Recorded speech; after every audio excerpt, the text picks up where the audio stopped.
ఇవాళ శాసన ఏది పార్లమెంట్లో జమిలీ ఎన్నికలకు సంబంధించినటువంటి బిల్లు ప్రవేశపెట్టడం జరిగింది. వెంటనే దాన్ని జేపీసీ కూడా పంపడం జరిగింది.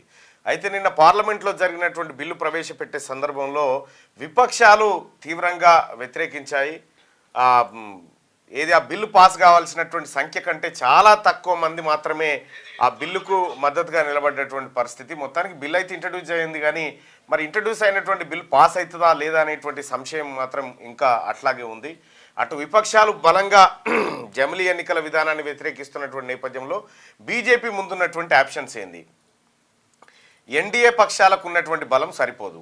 సో ఇండియా కూటమి పక్షాలు లేదంటే న్యూట్రల్గా ఉన్నటువంటి వాళ్ళని ఇందులో యాడ్ చేయాల్సినటువంటి పరిస్థితి వస్తుంది. ఆ రకమైనటువంటి ఆలోచన ఏమైనా ఇప్పటికీ ఎన్డీఏ సర్కార్ చేసిందా లేదా అనేది చూడాలి. కానీ మొత్తానికి జమిలీ ఎన్నికల వ్యవహారం అయితే పార్లమెంట్లో రచ్చరచ్చ అవుతా ఉంది. మరోవైపు అసెంబ్లీలో అప్పుల పంచాయతీ, మేము అప్పులు చాలా తక్కువ చేసినామని హరీష్ రావు గారు అంటా ఉంటే, అయ్యా మీరు చేసిన అప్పులకి 60,000 కోట్ల రూపాయల ఇంట్రెస్ట్లు ఈఎంఐలు కట్టుకుంటూ వస్తూ ఉన్నామని చెప్పి ఇప్పటి ఆర్థిక శాఖ మంత్రి బట్టి విక్రమార్క గారు కౌంటర్ ఇస్తూ ఉన్నారు. ఇక భారత రాష్ట్ర సమితి నాయకులు నిన్న కర్రె చొక్కాలు వేసుకొని సంఖ్యలు వేసుకొని వచ్చారు. ఆ సంఖ్యలు వేసుకున్న దాంట్లో హరీష్ రావు కేటీఆర్ మాత్రం సంఖ్యలు వేసుకోలేదు. ఎందుకంటే వాళ్ళకి ఒరిజినల్ పడేటి ఉన్నాయేమో, ఈ డూప్లికేట్ కానీ అటువంటి చేసారు. అయితే కేటీ రామారావు గారికి ఉచ్చు బిగుస్తూ దగ్గరకు వస్తున్నటువంటి నేపథ్యంలో అక్కడ కొంతమందిని ఆయన ప్రేరేపించి ఎట్టి పరిస్థితిలో దీన్ని గందరగోళం చేయాలనేటువంటి ఒక వాతావరణం క్రియేట్ చేస్తూ ఉండే. అయితే రాష్ట్ర ప్రభుత్వం మాత్రం పక్కాగా అన్ని లీగల్ ఒపీనియన్స్ తీసుకొని ముందుకు పోతా ఉంది. ఫార్ములా ఈ రేస్ కేసులో కేటీ రామారావుకు ఉచ్చు బిగుస్తున్న మాట వాస్తవం. మరొక వారంలో ఏదైనా జరగవచ్చు అనేటువంటి మాట బీఆర్ఎస్ పక్షం నుంచే వినిపిస్తూ ఉంది. ఇంకా రాష్ట్ర ప్రభుత్వం కాదు, ఏదైనా అవుతుండొచ్చు వారం రోజుల్లో, అదే కంగారు ఉంది మాకు. ఏం చేస్తారో ఏందో, చేసింది అయితే తప్పే. కేటీ రామారావు గారు ఆయనే ఒప్పుకున్నాడు, నేనే నిధులు పంపించిన అనేటువంటి మాట చెప్పుకున్నాడు. సో మరి ఇక్కడ అడ్డంగా దొరికిపోయిండు, మరి ఎట్లా ఉంటుందో ఏం కథనో అనేటువంటి చర్చ బీఆర్ఎస్ పార్టీ వర్గాల్లో జరుగుతూ ఉంది. ఇక అటు మండల్లో కూడా అదే స్థాయిలో బీఆర్ఎస్ పార్టీ నిరసన వ్యక్తం చేస్తూ ఉంది.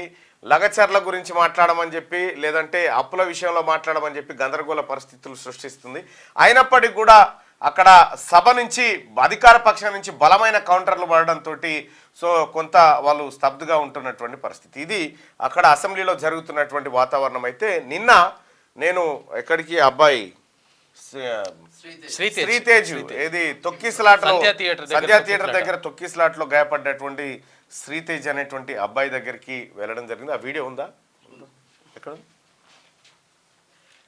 ఎక్కడుంది?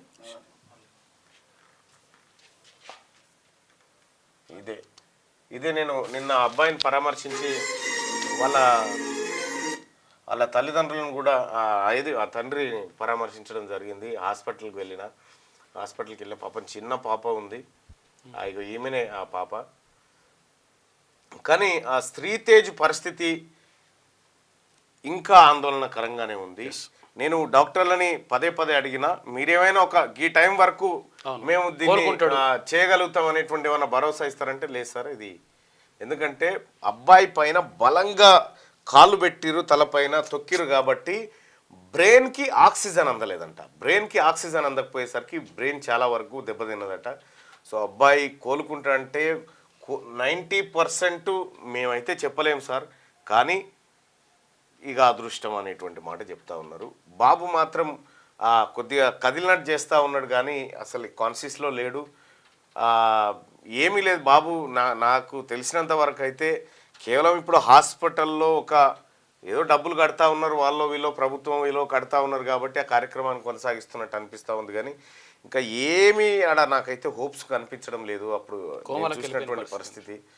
మరి అది ఎట్లా జరిగింది ఏం కథ అనేది సరే చూద్దాం అది. కానీ మొత్తానికి నిన్న పోయినటువంటి పరిస్థితుల్లో వాళ్ళ తండ్రి కూడా అంటే మెంటల్గా వాళ్ళందరినీ కూడా ఒక రకమైన ఫిక్స్ చేసినట్టుగానే కనిపిస్తూ ఉంది. పోయి నేను వాళ్ళని పరామర్శించినప్పుడు చాలా అత్యంత బాధాకరమైనటువంటి విషయం. అటు తల్లి పోయింది, ఇటు కొడుకు పరిస్థితి అగమ్య గోచరంగా ఉంది. పాపం వాళ్ళ బిడ్డనేమో అమ్మ ఊరికి పోయిందని చెప్తా ఉంది. అమ్మ ఊరికి పోయిందని బిడ్డ చెప్తా ఉంది ఈయన తండ్రి. సో ఇప్పటికే అలా ఇక్కడ పక్కపొంటి అల్లు అరవింద్కి అల్లు వాళ్ళకి సంబంధించినటువంటి వాళ్ళని అంటే ఎవరెవరు వస్తున్నారు ఏం మాట్లాడుతున్నారని ఎప్పటికప్పుడు కాపలా పెట్టి ఎంక్వైరీ చేసి ఎప్పటికప్పుడు వాళ్ళు పంపిస్తూ ఉన్నారు. సో ఈయన ఏమైనా తప్పు చెప్తున్నా అని వీళ్ళంతా పరిశీలిస్తూ ఉంటారు అన్నట్టు ఏంది ఎట్లా చెప్తుండే ఇంకా తనది. అయితే ఇవాళ అవకాశాన్ని బట్టి ఇవాళ శాసన మండలిలో ఈ సినిమా ఏషకాల మీద చర్చించాలనుకుంటా ఉన్నా, అంటే ప్రశ్నలు ఎవరెత్తాలనుకుంటున్నా అవకాశం వస్తే తప్పకుండా ఈ రాష్ట్ర ప్రభుత్వం సంధ్యా థియేటర్ విషయంలో ఎలాంటి జాగ్రత్తలు తీసుకుంది, ఎవరి నిర్లక్ష్యం వల్ల ఇదంతా జరిగింది, ఏం కథ అనేది కూడా ఒకసారి మాట్లాడే ప్రయత్నం చేస్తాం. అలాగే అల్లు అర్జున్ను పరామర్శిస్తున్నటువంటి ఈ ఎవరైతే ఏషకాలు ఉన్నారో వీళ్ళందరి విషయం కూడా ఇవాళ చర్చించేటువంటి ప్రయత్నం అయితే చేస్తాం. సో ఈ రకంగా నిన్న ఈ అబ్బాయిని చూసిన తర్వాతనే మాట్లాడదాం అనేటువంటి ఉద్దేశంతో నిన్న మండలి ఏది వాయిదా పడిన తర్వాత నేరుగా అక్కడికి పోవడం జరిగింది. నేను పోయిన తర్వాత సివి ఆనంద్ గారు కూడా వచ్చి, ఆ తర్వాత హెల్త్ సెక్రటరీ గారు కూడా వచ్చి అబ్బాయిని పరామర్శించినారు. మొత్తానికైతే హాస్పిటల్కి మాదేం పోయింది, పైసలు అయితే వస్తున్నాయి, ఆడు ఉన్నాడు పిల్లగాడు అనేటువంటి ధోరణి అయితే హాస్పిటల్ యాజమాన్యం దగ్గర కనిపించింది. సో అబ్బాయి రికవరీ అవుతాడా కాడా అనేది 90% మాత్రం వాళ్ళు చెప్తలేరు. ఏమున్నా మరి ఇటువంటి కేసుల్లో ఏమన్నా ఛాన్స్ ఉంటుందంటే 10-15% ఛాన్స్ ఉంటుంది సార్. ఎందుకంటే అబ్బాయి బ్రెయిన్ ఆక్సిజన్ అందలేదు, అది కావాల్సిన డ్యామేజ్ అయిపోయింది ఇప్పటికీ అని చెప్పి చెప్తా ఉన్నారు. సో అబ్బాయికి కూడా ఏది డిలే గ్రోత్ ఉందని చెప్పి చెప్తా ఉన్నారు. ఇక రకరకాల మల్టిపుల్ ఇష్యూస్ చెప్తా ఉన్నారు.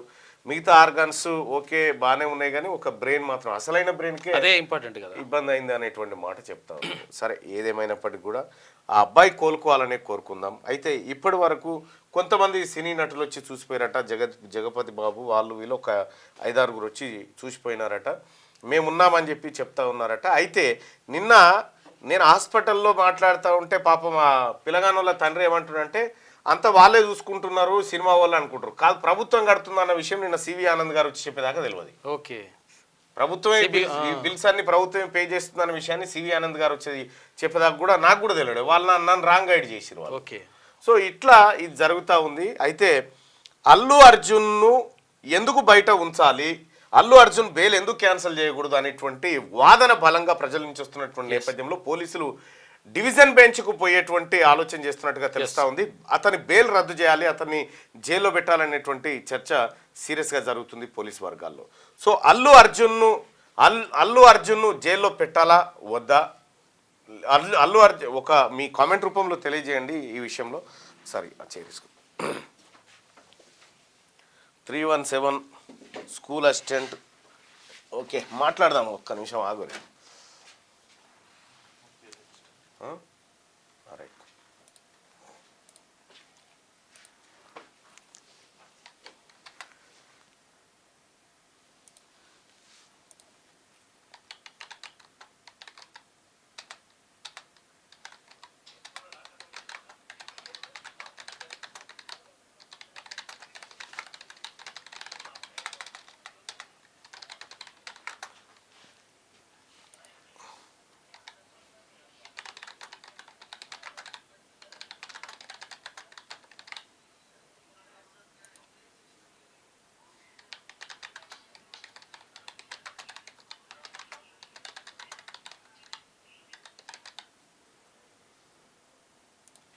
రైట్. అల్లు అర్జున్ బెయిల్ రద్దు చేయాలి అంటే మీరేమనుకుంటున్నారు, మీ ఒపీనియన్ ఏంది ఒకసారి తెలియజేయండి. పెంచేందుకు ప్రభుత్వం ఇంకా దాని మీద కూడా నిర్ణయం తీసుకునేటువంటి అవకాశం ఉంది. రైట్గా అల్లు అర్జున్ బెయిల్ రద్దు చేయాలని మీరు భావిస్తున్నారా? అల్లు అర్జున్ బెయిల్ రద్దు చేయాలనుకునే వాళ్ళు ఇక్కడ, అల్లు అర్జున్ బెయిల్ రద్దు చేయొద్దు అనుకునే వాళ్ళు మీ ఒపీనియన్ని ఇక్కడ ఏది ఓటింగ్ రూపంలో తెలియజేయండి. అలాగే ఇక చాలామంది జీవన్ రెడ్డిని ఆర్మూర్ పాండు ఇది ఏమైంది ఆర్మూర్ పాండు అని ఎందుకు పిలుస్తావో సస్పెన్స్కు తెరదించు అన్న అంటారు ఓరిమా. అయితే విషయం ఏంటంటే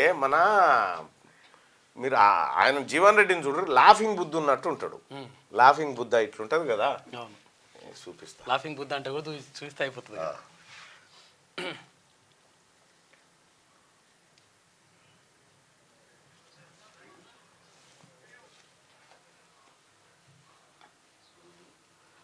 ఇదే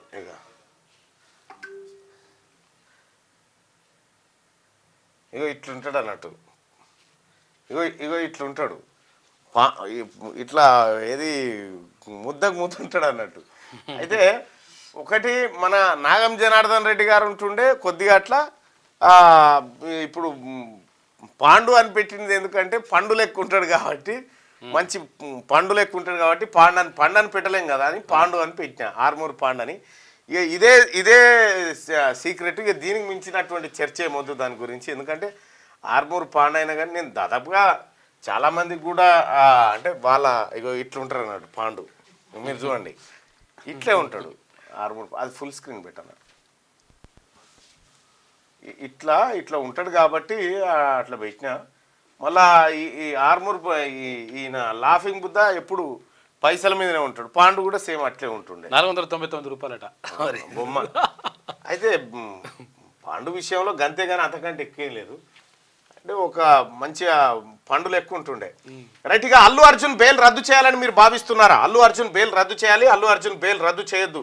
సో నా ఒపీనియన్ వచ్చేసి అల్లు అర్జున్ బెయిల్ రద్దు చేయాలి.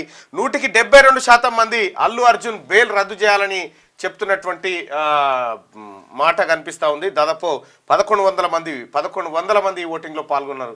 ఇక అల్లు అర్జున్ ఎవరు జీవన్ రెడ్డిని ఆర్మూర్ పాండు అని ఎందుకు పిలుస్తావో సస్పెన్స్కు తెరదించానంటుండు. G*9 ఆల్రెడీ చెప్పేసిన. ఇక ఇదే, ఇంతకు మించి ఏం లేదు అందులో పెద్దగా తీయడానికి కూడా. అన్న మీరు ఎమ్మెల్యే కావాలి అని చెప్పారు అంటా ఉంటే నిన్న కల్వకుంట్ల కవిత గారు కూడా అదే చెప్పిండ్రు నిన్న లంచ్ టైంలో.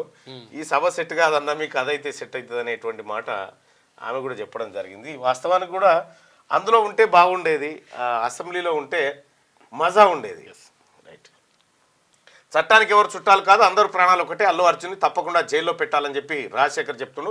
కులగణన రిపోర్ట్ రాగానే ఈడబ్ల్యూఎస్ రిజర్వేషన్ సవరిస్తారా లేదా, సవరించకపోతే హైకోర్టులో పిలువేయాలి, ఖచ్చితంగా సవరిస్తారు. దానికి సంబంధించినటువంటి క్వశ్చన్ కూడా అక్కడ వేయడం జరిగింది. ఆర్టీసీ డ్రైవర్ నియామక నోటిఫికేషన్ విడుదల గురించి అడగండి అని చెప్పి ఇవి రాసుకో శ్యామ్, ఇలా క్వశ్చన్స్ రాసుకో. సినిమా టికెట్స్ రేట్లను పెంచేందుకు ప్రభుత్వం ఎందుకు అనుమతి ఇచ్చింది అని చెప్పి అంటున్నాను. అయితే కొన్ని సినిమాలను కొన్నిసార్లు ప్రోత్సహించాల్సి వచ్చినప్పుడు కొంత నిర్ణయం తీసుకుంటుంది రాష్ట్ర ప్రభుత్వం. సో ఇది కొత్త ఏం కాదు, గతంలో కూడా జరిగింది. కానీ నారాయణ శ్రీ చైతన్య గురించి కూడా మాట్లాడాలి. అసలు యాక్చువల్గా ఏంటంటే నిన్నో పిల్లగాడు చచ్చిపోయింది కదా. అవును. ఇక్కడ సర్పంచ్ ఎన్నికల గురించి మాట్లాడండి. ఈసారి సర్పంచ్ ఎన్నికలకు ఏవైతే పాత రిజర్వేషన్లు ఉన్నానో ఆ రిజర్వేషన్లు ఉండకపోవచ్చు, రిజర్వేషన్లు మారేటువంటి అవకాశం అయితే కనిపిస్తూ ఉంది. ముందుగా ఎంపీటీసీ జెడ్పీటీసీ ఎలక్షన్ల తర్వాత సర్పంచ్ ఎన్నికలు నిర్వహించేటువంటి అవకాశం కనిపిస్తూ ఉంది. Hi, good morning Mallanna. School assistant పోస్టులను 100% రథ పరీక్ష కాదు, రాత పరీక్ష ద్వారా బీఈడి వారికి కల్పించాలి. అయితే ఇక్కడ డిఈడి చేసినటువంటి వాళ్ళకి ప్రమోషన్లు ఇవ్వడం ద్వారా అసలు మాకు అవకాశాలు పోతున్నాయి అని చెప్పి బీఈడి చేసినటువంటి వాళ్ళు అంటున్నారు. దాని గురించి మాట్లాడండి అని చెప్పి చెప్తా ఉన్నారు. ఖచ్చితంగా నేను నోట్ చేసుకుంటున్నా. కాదు అన్న, అల్లు అర్జున్ది ఏటో బాయ్. బీసీ వర్గానికి చెందిన యూపీ అఖిలేష్ యాదవ్ టిఎన్ స్టాలిన్ పార్టీలు పెట్టి నడపడం లేదా, మనకేం మాయరోగం, తెలంగాణలో బీసీలు పార్టీ పెట్టి ధర్మ సమాజ్ పార్టీతో పోటీ చేస్తే మెజార్టీ సీట్లు వస్తాయి. ఆడొస్తే మన ఓటరు చూడలేదా మనం వాళ్ళతో కలిస్తే. పుష్ప 2 బెనిఫిట్స్ పరమేశ్వరి ఇచ్చిన శ్రీ కోమటిరెడ్డి గారికి అరెస్ట్, కోమటిరెడ్డి వెంకటరెడ్డి గారిని అరెస్ట్ చేయాలట. బీసీ వర్గానికి చెందిన యూపీ అఖిలేష్ యాదవ్, ఇది వట్టిదేనయ్యా, ఇది ఈ గాలతో అది వట్టిదే. అది పల్లవి ప్రశాంత్ కో న్యాయం, అల్లు అర్జున్కి ఇంకో న్యాయమా? ప్రజాపాలనలో దరఖాస్తు చేసుకుని లిస్టులో పేరు రాని వాళ్ళ పరిస్థితి ఏంటని దీని గురించి మాట్లాడండి అంటే మీరు సరైన టాపిక్ చెప్పండి. 317 స్థానికత కోసం చెప్పండి. అంగన్వాడీల సమస్యలు గమనించండి అన్న. అవేంటో పర్టికులర్గా మీరు పెట్టండి. వారి జీతాలు పెంచాలని చెప్పి చెప్తున్నారు. ఖమ్మంలో బీసీ గర్జన ఎప్పుడు అతి త్వరలో, నల్గొండ బీసీ గర్జన అయిపోయిన తర్వాత పెడదాం. ఈ సర్వశిక్ష అభియాన్ వాళ్ళు కూడా అవును, గ్రామ పంచాయతీ కార్మికుల సమస్యల గురించి మాట్లాడండి. ఓకే. కోమటిరెడ్డి వెంకటరెడ్డి గారిని అరెస్ట్ చేయాలని చెప్పి చెప్తాను. రుణమాఫీ కాలేదు, పెడతారు అని చెప్పారు. నా కొత్త పెన్షన్ పథకం అమలు చేయమనండి. ఓకే. ఈడబ్ల్యూఎస్ తీసేయాలంటున్నారు. ఈడబ్ల్యూఎస్ మన కొంప మూస్తుంది, దాన్ని ఎట్టి పరిస్థితుల్లో ఒప్పుకునేది లేదు. రైతు బంధు రైట్ పెట్టినే రిపీట్ అవుతూ ఉన్నాయి. సో సోదరులారా, ఖచ్చితంగా మీ సమస్యలన్నింటినీ మేము నోట్ చేసుకుంటా ఉన్నాం. ఇక్కడ రైట్గా అల్లు అర్జున్ బెయిల్ రద్దు చేయాలని మీరు భావిస్తున్నారా అంటే దాదాపు 1800 మంది ఓటింగ్లో పాల్గొన్నారు. అల్లు అర్జున్ బెయిల్ రద్దు చేయాలని 71% మంది అభిప్రాయపడతా ఉన్నారు. 29% మంది అల్లు అర్జున్ బెయిల్ రద్దు చేయొద్దని చెప్తా ఉన్నారు. సో ఇది రైట్గా ఒకసారి మార్నింగ్ న్యూస్ చూస్తున్నటువంటి మిత్రులారా ఈ లైక్ బటన్ని క్లిక్ చేయండి, అలాగే షేర్ చేయండి. ఒకసారి మంతని నియోజకవర్గంలో బీసీల స్థితిగతులు వాళ్ళ పరిస్థితి ఎట్లా ఉందని చూద్దాం. Manthani assembly constituency history and detailed analysis ఒకసారి చూస్తే టోటల్ నెంబర్ ఆఫ్ ఓటర్స్ ఎంతమంది ఉన్నారంటే 2,20,083 మంది. ఇక్కడ మంతన్లో 2,20,083 మంది ఓటర్లు ఉంటే నెంబర్ ఆఫ్ బీసీ ఓటర్స్ ఎంతమంది ఉన్నారంటే ఆడ 68.03%. అంటే 1,49,722 మంది ఓన్లీ బీసీ ఓటర్లే. 2,20,000 ఓట్లలో 1,49,50,000 ఓట్లు బీసీలే. ఇక నంబర్ ఆఫ్ ఓసీ అంటే రెడ్డి ఓటర్స్ ఎంతమంది ఉన్నారు ఇక్కడ అంటే 4.46%. అంటే 9,816 మంది ఉన్నారు గంతే. 2,20,000 ఓట్లలో 9,000 ఓట్లేమో రెడ్లే అయితే 1,50,000 ఓట్లేమో బీసీలే. ఇక్కడ అసెంబ్లీ ఎలక్షన్స్ ఇప్పటి వరకు 16 సార్లు జరిగినాయి. 16 సార్లు జరిగితే పుట్టమధు ఒక్కడు మాత్రమే ఇప్పటి వరకు బీసీ ఎమ్మెల్యే 2014లో ఆయన విజయం సాధించడం జరిగింది. 1952 నుంచి 2023 వరకు కేవలం ఒక్కసారి మాత్రం పుట్టమధు ఎమ్మెల్యేగా అక్కడ గెలవడం జరిగింది. గులుకోట శ్రీరాములు సోషలిస్టు పార్టీ నుంచి హైదరాబాద్ స్టేట్లో గెలవడం జరిగింది. ఆ తర్వాత యునైటెడ్ ఆంధ్రప్రదేశ్లో 1957, 62, 67, 72 ఈ 4 సార్లు పివి నరసింహారావు గారు భారత మాజీ ప్రధాని పివి నరసింహారావు గారు 4 సార్లు గెలవడం జరిగింది. ఆ తర్వాత చంద్రుపట్ల నారాయణ రెడ్డి గారు ఇండియన్ నేషనల్ కాంగ్రెస్ పార్టీ నుంచి 1978లో ఒకసారి విజయం సాధించడం జరిగింది. ఇక ఆ తర్వాత దుద్దిల్ల శ్రీపాదరావు ఇప్పుడు ఉన్నటువంటి శ్రీధర్ బాబు గారి తండ్రి 1983, 85, 89 3 సార్లు అక్కడ విజయం సాధించడం జరిగింది. ఆ తర్వాత చంద్రుపట్ల రామరెడ్డి గారు తెలుగుదేశం పార్టీ నుంచి ఒకసారి విజయం సాధించడం జరిగింది. ఇక 99, 2004, 2009 దుద్దిల్ల శ్రీధర్ బాబు గారు ఇక్కడ విజయం సాధించడం జరిగింది. ఆ తర్వాత 2014లో మొట్టమొదటిసారిగా ఒక 60 సంవత్సరాల తర్వాత మొట్టమొదటిసారిగా పుట్టమధు అక్కడ బీసీ సామాజిక వర్గం నుంచి విజయం సాధిస్తే మళ్ళీ దుద్దిల్ల శ్రీధర్ బాబు గారు 2018 నుంచి 2023 2 సార్లు ఆయన విజయం సాధించడం జరిగింది. ఇక్కడ బీసీల ఓట్లు 1,50,000 ఓట్లు ఇక్కడ ఉన్నాయి. ఇక 2023 ఎలక్షన్ ఓటుకు షేర్ను కనుక ఒకసారి చూస్తే దుద్దిల్ల శ్రీధర్ బాబుకు 1,03,000 ఓట్లు ఇక్కడ వస్తే 52% ఓట్లు వస్తే బీఆర్ఎస్ పార్టీ పుట్టమధుకు 72,000 ఓట్లు ఇక్కడ రావడం జరిగింది. ఇక చంద్రుపట్ల సునీల్ రెడ్డి బీజేపీ నుంచి 5,000 ఓట్లు సంపాదిస్తే 776 ఓట్లు సంపాదించింది.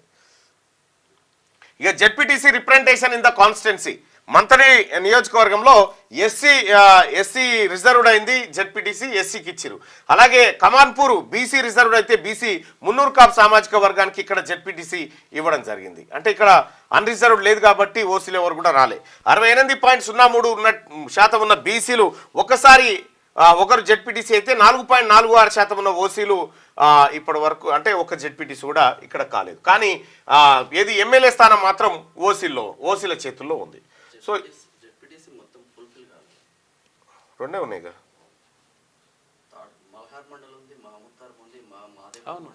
అవునా అక్కడ ఎవరెవరు ఉన్నారు? ఓకే రైట్, అవి మిస్ అయినట్టు చూద్దాం. రైట్గా వెలుగు దినపత్రికలో ఉన్నటువంటి వార్తలు చూద్దాం. రాష్ట్రపతికి సీఎం గవర్నర్ ఘన స్వాగతం. ఈ నెల 21 వరకు రాష్ట్రంలోనే శీతాకాల విడిది. 20న బొల్లారంలోని రాష్ట్రపతి నిలయంలో ఎట్ హోమ్. ఇక శీతాకాల విడిది కోసం హైదరాబాద్ చేరుకున్న రాష్ట్రపతి ద్రౌపది ముర్ముకు హక్కింపేట ఎయిర్పోర్ట్ స్టేషన్లో గవర్నర్ జిష్ణుదేవ్ వర్మ, సీఎం రేవంత్ రెడ్డి ఘన స్వాగతం పలికారు. మంత్రి సీతక్క, ప్రభుత్వ సలహాదారు హర్కర వేణుగోపాల్, సి శాంతికుమార్ రాష్ట్రపతికి స్వాగతం పలికిన వారిలో ఉన్నారు. ఈ నెల 21 వరకు బొల్లారంలోని రాష్ట్రపతి నిలయంలో ద్రౌపది ముర్ము బస చేస్తారు. చలి తీవ్రత విపరీతంగా ఉండడంతో శీతాకాల విడిది కోసం ఆమె హైదరాబాద్ రావడం జరిగింది. అంటే విడిది కోసం ఎప్పుడైనా రాష్ట్రపతులు హైదరాబాద్ వస్తుంటారు. అంటే హైదరాబాదు సరైన ప్లేస్ అనేది గతంలోనే అంబేద్కర్ చెప్పారు. దక్కన్ పీఠభూమిలో ఉంది. ఇక లోన్ యాప్ వేధింపులు, యువకుడు సూసైడ్. మెదక్ జిల్లా కాట్రియాలలో లోన్ యాప్ నిర్వాహకుల వేధింపులతో యువకుడు సూసైడ్ చేసుకున్నాడు.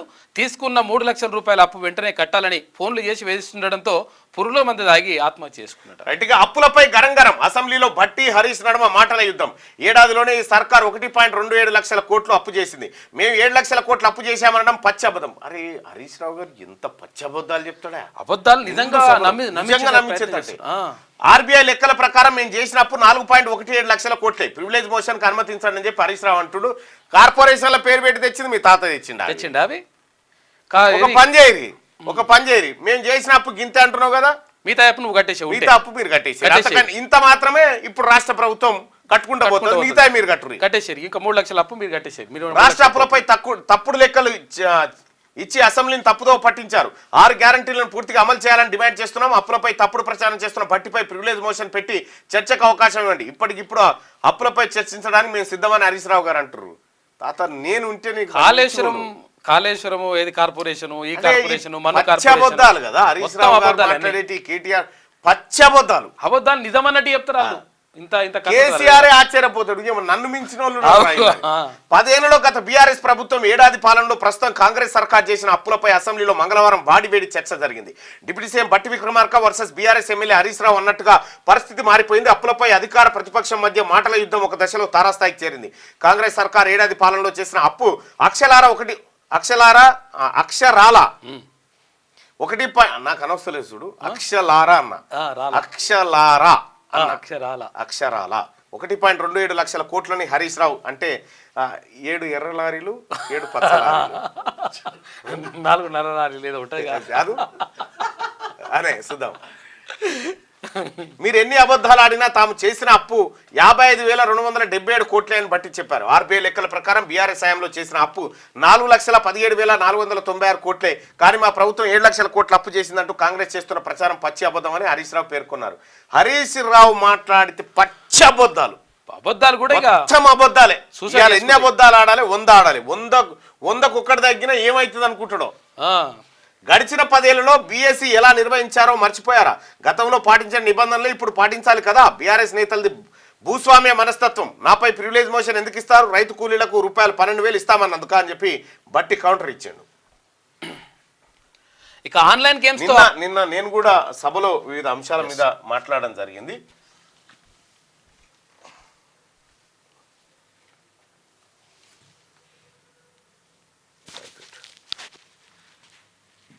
టీఆర్ఎస్ పార్టీ మేనిఫెస్టో చూసి నేను సంతోషపడ్డా సార్. ఏది వృత్తి విద్యా కోర్సులను ప్రోత్సహిస్తాం, ఏది పాలిటెక్నిక్ కళాశాలలు ఏర్పాటు చేస్తాం, నియోజకవర్గానికో జిల్లా కోట అని చెప్పారు సార్. సరే అవి ఎటుపోయినా ఏం కథనో మనకు తెలియదు. ఇప్పుడున్నటువంటి పరిస్థితుల్లో అయ్యా BRS party manifesto 2014 page number 12 చూసుకోండి. 2014 BRS party manifesto page number 12 point number 16 చూసుకో. పాలిటెక్నిక్ కళాశాలలు నియోజకవర్గానికి ఒకటి పెడతా అన్నారు, పెట్టలేదని చెప్పి నేను చెప్తే గతంలో మీ మేనిఫెస్టోలో పెట్టిరంటే మీరు మేనిఫెస్టో చదువుకోరు అంటే నేను చెప్పిన BRS party manifesto 2014 page number 12లో ఉంది, చూసుకోరని చెప్పిన. క్లియర్గా కావాలంటే మేనిఫెస్టో ఇక మూసుకుర్రు. అంటే విషయం ఏంటంటే వాళ్ళు ఏదో వట్టిగానే బట్టగాల్చి మీదేస్తాం ఏదో చేస్తామని చెప్పి అనుకుంటున్నారు, కానీ అది తప్పు. ఇక అలాగే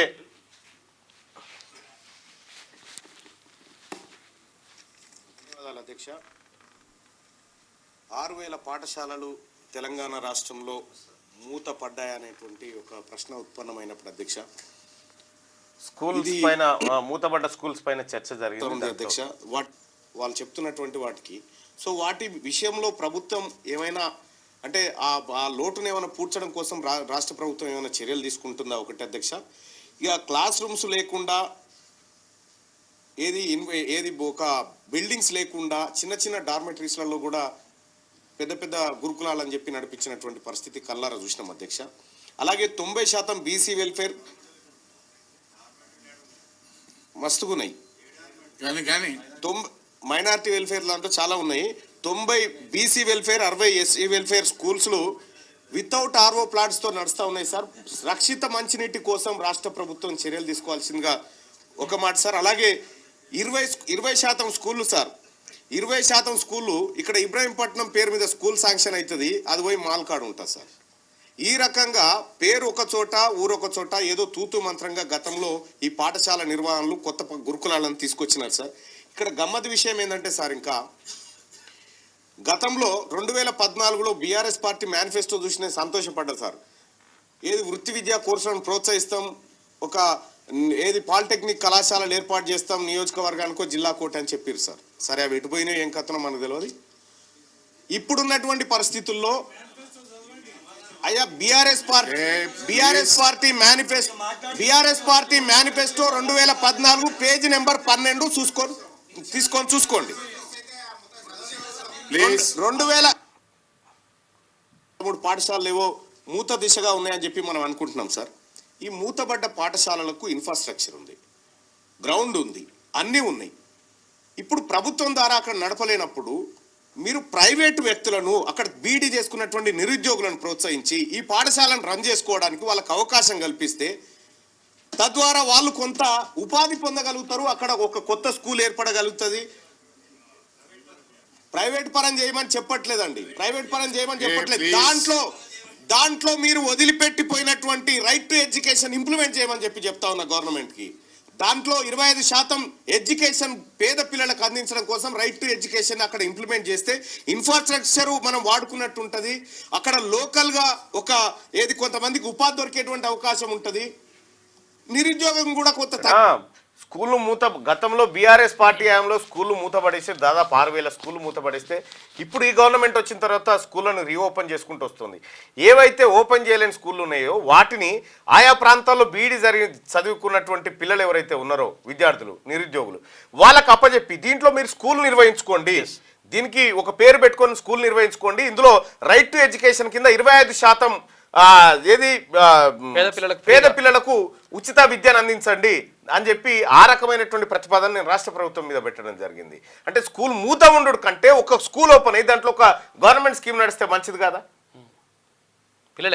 చెప్తే మీరు ప్రైవేట్ పరం చేయమంటారా అని చెప్పి ప్రైవేట్ పరం చేయమని చెప్తారా ఎవడన్నా? మీలాగా శ్రీ చైతన్య నారాయణ వీటికి కొమ్ముగాయమని చెప్పలేదు తీర్మానం. షేర్లు తీసుకొని రైట్గా 1-2 రోజుల్లో కేటీఆర్కు నోటీసులు, ఫార్ములా ఈ రేస్ వ్యవహారంలో కేసు నమోదుకు ఏసీబీ రంగం సిద్ధం. డైరెక్టర్ నేతృత్వంలో దర్యాప్తు, ఎలాంటి సమస్యలు తలెత్తకుండా న్యాయ సలహాలు, ఎలా ముందుకు వెళ్లాలని దానిపై ఉన్నతాధికారుల మీటింగు. విదేశాలకు డబ్బు చెల్లింపుల వ్యవహారం కావడంతో ఈడీ కూడా రంగంలోకి దిగే ఛాన్స్. ఫార్ములా ఈ కార్ల రేస్ వ్యవహారంలో కీలక పరిణామాలు చోటు చేసుకుంటున్నాయి. ప్రభుత్వం నుంచి గ్రీన్ సిగ్నల్ రావడంతో బీఆర్ఎస్ వర్కింగ్ ప్రెసిడెంట్ మాజీ మంత్రి కేటీఆర్ సహా సీనియర్ ఐఏఎస్ అరవింద్ కుమార్ మరికొందరిపై కేసు నమోదు చేసేందుకు ఏసీబీ రంగం సిద్ధం చేసింది. వెంటనే కేసు నమోదు చేసి 1-2 రోజుల్లో కేటీఆర్కు నోటీసులు జారీ చేయనున్నట్టు తెలిసింది. ఈ విషయమై ఏసీబీ ఉన్నతాధికారులు మంగళవారం సమావేశమై చర్చించినట్టు సమాచారం. విచారణ టైంలో ఎలాంటి న్యాయపరమైన సమస్యలు తలెత్తకుండా నిపుణుల నుంచి లీగల్ ఒపీనియన్ తీసుకుంటున్నట్టు తెలుస్తున్నది. ఇది హై ప్రొఫైల్ కేసు కావడంతో ఏసీబీ అధికారులు వివరాలన్నీ సీక్రెట్ గా ఉంచుతున్నారు. విచారణ సందర్భంగా ఎలాంటి అవాంతరాలు ఎదురు కాకుండా యాక్షన్ ప్లాన్ రెడీ చేస్తా ఉన్నారట. కేటీ రామారావుకు ఉత్సు బిగిస్తుందబ్బా, దాన్ని ఎవడు ఆపే పరిస్థితిలో లేడు ఇప్పుడు. అయితే కేటీ రామారావు ఇప్పుడు మద్దతు కూడా కట్టే పనిలో ఉండు బయట. నువ్వు చేసిందే దొంగతనం, ఇక నీకు మద్దతా? ఇప్పుడు బురదల బొరినటువంటి బర్రెకు దాని పక్క పోయింటి ఏ బర్రె నడిచినా దానికి అడుతుంది, దానికి అంటిస్తుంది. అది ఇట్లా అంటది. మొన్న సినిమా ఏసకాలతో ఏదైనా గుంపు కట్టాలని చూసిండు కానీ ఏసకాల సంగతి సర్కార్ నుంచి బయటపడుతూ కొంత ఇప్పుడు ఏసకాళ్ళు ఒళ్ళు దగ్గర పెట్టుకోరు. లోక్సభలో జమిలీ బిల్లు, రాజ్యాంగ 129 సవరణ బిల్లు, తర్వాత యూటీల సవరణ బిల్లును ప్రవేశపెట్టిన కేంద్రం. 2 బిల్లులపై ఓటింగ్ జరిగితే అనుకూలంగా 269 మంది, వ్యతిరేకంగా 198 మంది ఈ ఓటింగ్ లో పాల్గొన్నారు. 2 బిల్లులను తీవ్రంగా వ్యతిరేకించిన ప్రతిపక్షాలు డివిజన్ ఓటు నిర్వహించిన స్పీకర్. బిల్లులకు అనుకూలంగా 269, వ్యతిరేకంగా 198 ఓట్లు. ఓటింగ్ 20 మంది బీజేపీ ఎమ్మెల్యేలు డుమ్మగొట్టినట. తొలిసారి లోక్సభలో ఎలక్ట్రానిక్ ఓటింగ్ పద్ధతి. 2 బిల్లులను జేపీసీకి పంపుతామన్న అమిత్ షా. 31 మందితో జేపీసీ వేసే ఛాన్స్, 90 రోజులు గడువు. దేశంలో జమిలీ ఎన్నికల నిర్వహణ కోసం రూపొందించిన 2 బిల్లులను కేంద్ర ప్రభుత్వం మంగళవారం మధ్యాహ్నం లోక్సభలో ప్రవేశపెట్టింది. రాజ్యాంగం 129వ సవరణ బిల్లుతో పాటు కేంద్ర పాలిత ప్రాంతాల సవరణ బిల్లును కేంద్ర న్యాయశాఖ మంత్రి అర్జున్ రామ్ మేఘ్వాల్ సభలో ప్రవేశపెట్టారు. ఈ బిల్లులను ప్రతిపక్షాలు తీవ్రంగా వ్యతిరేకించాయి. ముందుగా వీటిపై దాదాపు 90 నిమిషాల పాటు వాడివేడిగా చర్చ జరిగిన తర్వాత బిల్లులను సభలో ప్రవేశపెట్టాలా వద్దా అనేది తేల్చేందుకు స్పీకర్ ఓం బిర్లా ఓటింగ్ నిర్వహించారు. ఇక ప్రతిపక్షాల విజ్ఞప్తి మేరకు డివిజన్ ఓటు చేపట్టారు. తొలిసారిగా లోక్సభలో ఎలక్ట్రానిక్ ఓటింగ్ పద్ధతిలో కొందరు సభ్యులు, బ్యాలెట్ పద్ధతిలో మరికొందరు సభ్యులు ఓటు వేశారు. ఇక్కడ పార్లమెంట్లోనే ఎలక్ట్రానిక్ పద్ధతిలో ఏమన్నా బ్యాలెట్ పద్ధతిలో ఏమన్నా అనేటువంటి చర్చ జరుగుతూ ఉంటే మరి జనంలో ఎందుకు ఈవీఎంలు బ్యాలెట్ ఓటింగ్ కావాలని ప్రజలు కోరుతున్నప్పుడు బ్యాలెట్ ఓటింగ్ నిర్వహించాలి, అదే పెట్టాలి. ఇక ఆన్లైన్ గేమ్స్ తో అప్పులు, యువకుడు ఆత్మహత్య. హన్మకొండ జిల్లా ధర్మసాగర్లో ఆన్లైన్ గేమ్స్ తో అప్పుల పాలైన ఓ యువకుడు ఆత్మహత్య చేసుకున్నాడు.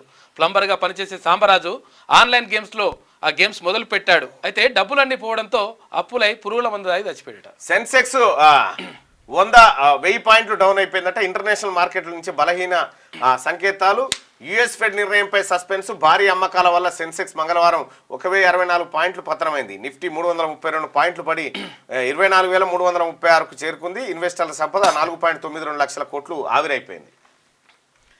కేటీఆర్ హరీష్ దొరతనం మళ్ళా బయటపడ్డది. బీఆర్ఎస్ ఎమ్మెల్యేలకు బేడీలు వేసి వాళ్ళు మాత్రం వేసుకోలేదని చెప్పేసి మంత్రి సీతక్క అంటుంది. మీతో ఎవరెవరు వేసుకోలేదో వాళ్ళకి ఏసీబోలు వేస్తారు. వాళ్ళ నిరసనల్లోనూ సమానత్వం లేదు. రైతులకు 10 సార్లు బేడీలు వేసిన మీరా మాట్లాడేదంటూ మండిపాటు. ఇక తెలంగాణలో ఎంబీబీఎస్ చేస్తే లోకలే, వారికి స్థానిక కోటా కింద పీజీలో అడ్మిషన్లు కల్పించాలి. ప్రభుత్వానికి హైకోర్టు ఆదేశం. పీజీ మెడికల్ స్థానికత జీవోలు 148, 149 రద్దు. రాష్ట్రంలో విద్యకు సంబంధించి రాష్ట్రపతి ఉత్తర్వులు అమల్లో ఉన్నాయని వెల్లడంటూ ఒక వార్త. ఈ ఎంబీబీఎస్ సీట్లు ఇవన్నీ వచ్చినప్పుడు ఎక్కువ వాళ్ళకే, ఆంధ్ర ప్రాంతం వాళ్ళకి మేలు చేసే విధంగా కార్యక్రమాలు జరుగుతున్నాయి. పూర్తిగా నష్టం జరిగింది. 3 బిల్లులు పాస్.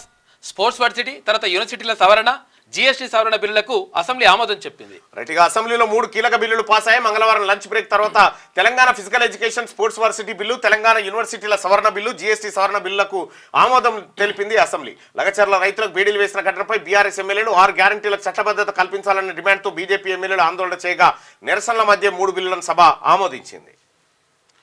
ఇక మహిళా కడుపులో 14 కోట్ల కొకైన్. చెన్నై ఎయిర్పోర్ట్ లో కెన్యా స్మగ్లర్ అరెస్ట్ అట. సినీ పక్కీలో డ్రగ్స్ స్మగ్లింగ్ చేస్తూ కెన్యా మహిళ కస్టమ్స్ అధికారులకు చిక్కింది. ఆమె ఏకంగా 14.2 కోట్ల విలువైన కొకైన్ ను కడుపులో దాచుకొని తీసుకొచ్చిందట. కొకైన్ ను గోళీలు అంటే క్యాప్సూల్ రూపంలో మార్చగా 90 క్యాప్సూల్స్ ను ఆ మహిళ మింగింది. ఈ కేసు వివరాలను చెన్నై కస్టమ్స్ అధికారులు మంగళవారం వెల్లడించారు. కెన్యాకు చెందిన మహిళ ఇథియోపియా రాజధాని అడిస్ అబాబా నుంచి ఈ నెల 7న చెన్నై ఎయిర్పోర్ట్కు వచ్చిందట. మరి కొడుక 14 కోట్ల రూపాయల విలువట. అల్లు అర్జున్ బెయిల్పై అప్పీల్ అంట. ఇక హైకోర్టు సింగిల్ జడ్జి ఇచ్చిన తీర్పును సవాల్ చేయాలని భావిస్తున్న పోలీసులు. సంధ్యా థియేటర్ యాజమాన్యానికి షోకాజ్ నోటీసులు, తొక్కిసలాటపై వివరణ ఇవ్వాలనే ఆదేశం. లైసెన్స్ ఎందుకు రద్దు చేయకూడదో చెప్పాలని చెప్పేసి థియేటర్ క్లోజ్ చేయాలి ఇది. సో ఇక్కడ అల్లు అర్జున్ పైన ఓటింగ్ నడుస్తా ఉంది. అల్లు అర్జున్ బెయిల్ రద్దు చేయాలని మీరు భావిస్తున్నారా? అల్లు అర్జున్ బెయిల్ రద్దు చేయాలని చెప్పి 170% మంది అభిప్రాయపడుతుంటే అల్లు అర్జున్ బెయిల్ రద్దు చేయొద్దని 30% మంది అభిప్రాయపడతా ఉన్నారు. ఫుల్ చేయాలి ఏది బీడీ వాళ్ళతో ఫుల్ చేయాలి స్కూల్ అసిస్టెంట్ పోస్టులు అని చెప్పి చెప్తాను. దయచేసి మార్నింగ్ న్యూస్ చూస్తున్నటువంటి మిత్రులారా లైక్ బటన్ క్లిక్ చేయండి. అలాగే ఒకసారిగా ప్రతి కమాతానికి భూదార్ నెంబర్, ఆబాది భూములకు కూడా ధరణి. ఇక భూభారతి ఆన్లైన్లో పహానీలు, భూ సమస్యల పరిష్కారానికి అప్పిలేట్స్, పెండింగ్ సాదా బైనామాలకు పరిష్కారం. నేడు అసెంబ్లీలో ఆర్ఓఆర్ డ్రాఫ్ట్. కమతం అంటే ఐడియా ఉంటుందా? అంటే వీళ్ళకు కమతం అంటే భూమి, అదే కమతం అంటే భూమి. అంటే ఒకరికి సంబంధించినటువంటి భూమి. చిన్న కమాతాలు, పెద్ద కమాతాలు అంటే అదొక పెద్ద లాంగ్వేజ్. కమతం అంటే ఇది ఆర్థిక శాస్త్రంలో ఉంటుంది. కమతం అంటే ఒకరికి సంబంధించినటువంటి ఒక గెట్టు ఉంటది కదా, అంత సంబంధించిన భూమిని కమతం అంటారు. అట్లా పెద్ద కమతాలు అంటే పెద్దగా. కేసీఆర్ గారు గతంలో చెప్పగా కమాతాల ఏకీకరణ, కమతాల ఏకీకరణ చేస్తా అన్నాడు. తెలంగాణలో ఎంబీబీఎస్ చేసిన వాళ్ళు లోకలే. పీజీ కోర్సులో స్థానిక కోటాకు వారు అర్హులే హైకోర్టు. ఈ కోవలో ఏపీ, రాజస్థాన్, ఇతర రాష్ట్రాల విద్యార్థులు ఉన్నారట. వారు స్థానికులు కాదన్న ప్రభుత్వ ఉత్తర్వులు కొట్టివేత. ఈ తీర్పు ప్రస్తుత విద్యా సంవత్సరానికి అని చెప్పి ధర్మాసనం. రాష్ట్ర విద్యార్థులు సీట్లు కోల్పోయే ప్రమాదం. ఇంకా మా సీట్లు పోయిన తర్వాత ఇంకా మేము ఎందుకు మా కథ ఎందుకు? ఈ తెలంగాణలో ఇతర రాష్ట్రాలకి ఇక్కడ పీజీల అవకాశమా? మృత్యు వలయం. వ్యసనాల ఉచ్చులో యువత. గంజాయి మత్తుకు బానిసై ఆన్లైన్ గేమ్స్, బెట్టింగ్లకు అలవాటు. అప్పుల పాలై ఆత్మహత్యలు, హత్యలు కూడా. లోన్ యాప్లు, మైక్రో ఫైనాన్స్ సంస్థల విషయ వలయంలో చిక్కుకొని బలవన్మరణాలు. ఏజెన్సీస్ ప్రజలే లక్ష్యంగా మైక్రో ఫైనాన్స్ ఆగడాలు. రవాణాను అరికడుతున్న గంజాయి లభ్యం. జూదాన్ని నిషేధించిన ఆన్లైన్లో అందుబాటులో అంటూ ఏదో ఒక చాలా ఇంపార్టెంట్. అసలు యువత మొత్తం సర్వనాశనం అవుతా ఉంది ఈ వలయంలో చిక్కుకొని. జేపీసీకి జమిలీ బిల్లులు. లోక్సభ 2 బిల్లులను ప్రవేశపెట్టిన కేంద్ర మంత్రి అర్జున్ రామ్ మేఘ్వాల్ తీవ్రంగా వ్యతిరేకించిన విపక్షాలు. Division voting. అనుకూలంగా 269 ఓట్లు, వ్యతిరేకంగా 198 ఓట్లు. మొదటి అడుగులోనే లభించని 2/3 ఆధిక్యం. టీడీపీ, శివసేన, షిందే వర్గం సంపూర్ణ మద్దతు. అచ్చా, రాజ్యాంగానికి సమైక్య స్ఫూర్తికి విరుద్ధమైన విపక్షాలు. దేశ హితం కోసమే జమిలీ అయిన అర్జున్ రామ్ మేఘ్వాల్ గైర్హాజరైన 20 మంది బీజేపీ ఎంపీలకు నోటీసులు జారీ చేసిరట. విస్తృత చర్చల నిమిత్తం జేపీసీ పరిశీలనకు బిల్లులు పోతా ఉన్నాయట. బీజేపీ ఎంపీలే హాజరు కాలేదు. విప్పు జారీ చేసిన 20 మంది కాలేదట. అప్పుల కుప్పలు మీ వల్లే కాదు, మీ వల్లే. అసెంబ్లీలో బీఆర్ఎస్, కాంగ్రెస్ పరస్పర ఆరోపణలు. ఏడాదిలోనే 1.27 లక్షల కోట్లు, 5 ఏళ్లలో 6 లక్షల కోట్లకు అని చెప్పేసి హరీష్ రావు అంటుండు. ఖండించిన ఉప ముఖ్యమంత్రి భట్టి విక్రమార్క. ఏడాదిలో ఎఫ్ఆర్బిఎం రుణం 52,118 కోట్లేనని వెల్లడి. ఇక కార్పొరేషన్లు తీసుకున్న ఎఫ్ఆర్బిఎం ఇతర రుణాలు 61,991 కోట్లు. బీఆర్ఎస్ సర్కార్ అప్పు 7.11 లక్షల కోట్లు. కావాలంటే మళ్ళీ శ్వేతపత్రం మేలు చేస్తుంటే ప్రివిలేజ్ మోషన్ మీది భూస్వామి మనస్తత్వం అని చెప్పేసి బట్టి విక్రమార్క అంటుండు. నల్ల చెట్లు బేడీలతో శాసనసభకు బీఆర్ఎస్ సభ్యులు వచ్చారు కానీ వీళ్ళిద్దరు రాలే. పోలీసులు ఎవరు కూడా బేడీలు తెచ్చుకోకురాలు ఉన్నాయి ఆల్రెడీ ఉన్నాయి డైరెక్ట్. నేడు శాసనసభలో కొత్త ఆర్ఓఆర్ యాక్ట్ బిల్లు ఉదయం మంత్రివర్గం భేటీ ఆమోదం తర్వాత సభలోకి వీఆర్ఓ వ్యవస్థ పునరుద్ధరణ చేసేటువంటి కార్యక్రమం. ఇక కంప్యూటర్ ఆధారిత పరీక్ష కేంద్రాలు ప్రభుత్వ సంస్థల్లోనే ఏడాదిలో ఎన్టీఆర్ దిశగా చర్యలు తీసుకోవాలి. నవోదయ కేవీలను సిబిటి కేంద్రాలుగా చేయాలి. 50 మంది పరీక్షలు రాసేలా గ్రామాల్లో కేంద్రాలు. దేశవ్యాప్తంగా ఏకకాలంలో 2 నుంచి 2.5 లక్షల మంది సిబిటి పరీక్షలు రాయగలిగే వనరులు ఉండాలి. రాధాకృష్ణన్ కమిటీ నివేదిక. వచ్చే ఏడాది ఎన్టీఏ ప్రక్షాళన. ధర్మేందర్ ప్రధాన్. ఎన్టీఏ అంటే నేషనల్ టెస్టింగ్ ఏజెన్సీ. 90 రోజులు 31 మంది సభ్యులు. బిల్లులపై ఎల్లుండి లోపు జేపీసీ. 2029 నుంచే జమిలీ ప్రక్రియ. లోక్సభ పదవీ కాలానికి అనుగుణంగానే అసెంబ్లీల పదవీ కాలం. 129వ రాజ్యాంగ సవరణ బిల్లులో పలు కీలక అంశాలు. జమిలీ ఎన్నికలలో ఆర్థికానికి ఊపు అని చెప్పి కోవింద్. ఇక ప్రకృతి వైద్యం కేర్ ఆఫ్ వికారాబాద్. అడవిలో అంతర్జాతీయ ప్రమాణాలతో హెల్త్ రిసార్ట్. 500 రూపాయలతో 500 కోట్ల రూపాయలతో ఏర్పాటుకు సర్కార్ ఆలోచన. త్వరలో విధి విధానాలు ఖరారు చేస్తారట. 500 కోట్లను 500 రూపాయలు చేసి 500 కోట్లు ఎవరి ఇజ్జత్ పుచ్చుకుంటున్నాడు. ఇక ఫార్ములా ఈ రేసులో A1 గా కేటీఆర్, A2 గా ఐఏఎస్ అరవింద్ కుమార్. అవినీతి నిరోధక శాఖ నమోదు చేసే అవకాశం. కేటీఆర్ పై విచారణకు రాష్ట్ర ప్రభుత్వం అనుమతి. ఏసీబీకి లేఖ రాసిన సీఎస్ శాంతికుమారి. ఫార్ములా ఈ నిధుల దుర్వినియోగం కేసులో బీఆర్ఎస్ నేత చుట్టూ బిగుస్తున్న ఉచ్చు. సీఎం రేవంత్ తో పోలీసు ఉన్నతాధికారుల భేటీ. మాజీ మంత్రి కేటీఆర్ కేసు గురించే చర్చ జరుగుతూ ఉందట. ఈ అక్రమ నిర్మాణాలపై ఉపేక్ష వద్దు. సాకులు చెప్పి క్రమబద్ధీకరించకూడదు. అవసరమైతే అలాంటి వాటిని కూల్చేయండి. కోర్టులు అనవసర సానుభూతి చూపకూడదు. అతిక్రమణలు జరిగితే అధికారులకు జరిమానాలు. కంప్లీషన్ సర్టిఫికేట్ ఉంటేనే బ్యాంకు రుణాలు. ఆ పత్రం ఆధారంగానే కరెంటు నల్లా కలెక్షన్. నిబంధనలు పాటిస్తామని బిల్డర్లు హామీ ఇవ్వాలి. నిర్మాణ దశలపై అధికారులు రికార్డు రాయాలి. ఇందులో ఏ ఒక్కటి ఉల్లంఘించినా కోర్టు ధిక్కరిని. సుప్రీంకోర్టు కీలక మార్గదర్శకాలు. ఇక రాష్ట్రపతికి సాదర ఆహ్వానం. శీతాకాల విడిదికి హైదరాబాద్ చేరుకున్న రాష్ట్రపతి ద్రౌపది ముర్ముకు పుష్పగుచ్చం అందజేసిన 2 రోజులు 2,000 కందుల ధర అమాంతం పతనం. నారాయణపేటలో శనివారం 12,450 గరిష్ట ధర. సోమవారానికి 10,756 వరకు తగ్గుదల. మార్ఫెడ్ కొనుగోలు లేక వ్యాపారుల ఇష్టారాజ్యం. గిట్టుబాటు ధర లేదని రైతుల ఆందోళన. కందుల ధర 2,000 పడిపోయిందట. పడగొట్టిరు వాళ్ళు. అసలు యాక్చువల్గా వాళ్ళు కుమ్మక్కయ్యారట. ఇక జూన్ 2న సనత్ నగర్ టిమ్స్ ప్రారంభోత్సవం. సీఎం రేవంత్ రెడ్డి చేతుల మీదుగా కార్యక్రమం. శరవేగంగా పనులు జరుగుతున్నాయని చెప్పేసి మంత్రి కోమటిరెడ్డి అంటుండు. జూలై తర్వాత కట్టిన అక్రమ నిర్మాణాలు కూల్చేస్తాం. అనుమతులున్న వాటి జోలికెళ్లాం. నివాసాలను కూల్చాం. నివాసేతర నిర్మాణాలను ఉపేక్షించాం. ఏవి రంగనాథ్. హైదరాబాద్ లో చెరువుల పరిశీలనలో హైడ్రా కమిషనర్. ఇక సంధ్యా థియేటర్ కు షోకాజ్. మీ లైసెన్స్ ఎందుకు రద్దు చేయకూడదు? 10 రోజుల్లో వివరణ ఇవ్వండి. యాజమాన్యానికి హైదరాబాద్ సిపి ఆదేశాలు. ఆసుపత్రికి వెళ్లి శ్రీతేజ్ ఆరోగ్య పరిస్థితి ఆరాధీశారు. సో ఇవి ఆంధ్రజ్యోతిలో ఉన్నటువంటి వార్తలు. ఇక నాకు కొద్దిగా రోజు లేట్ అవుతుంది బ్రదర్స్. దయచేసి ఈ సభ కార్యక్రమం ఉన్న రోజులు కొద్దిగా తొందరగా పోవడానికి మీ అనుమతి ఇవ్వండి నాకు. అల్లు అర్జున్ బెయిల్ రద్దు చేయాలని మీరు భావిస్తున్నారంటే 4,000 మంది ఓటింగ్లో పాల్గొని అల్లు అర్జున్ బెయిల్ రద్దు చేయాలని 170% మంది అభిప్రాయపడతా ఉన్నారు. దయచేసి మార్నింగ్ ని చూస్తున్నటువంటి మిత్రులారా లైక్ చేయండి, షేర్ చేయండి. ఇక మిగతా వార్త